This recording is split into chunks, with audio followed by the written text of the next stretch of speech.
Okey, ni dia. Depan saya ni terdapat satu CPU ataupun desktop. CPU desktop lah. Yang ini ada jenis apa? Kalau korang tahu.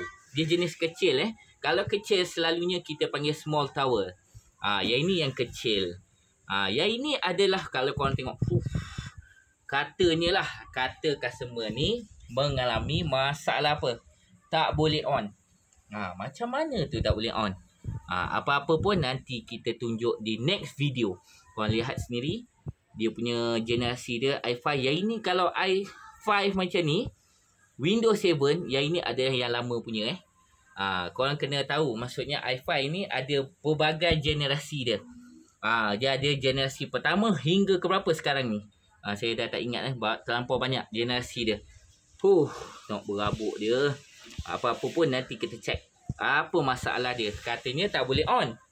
Apa sebab tak boleh on? Okey, apa-apa pun tunggu video seterusnya. Ciao. Assalamualaikum.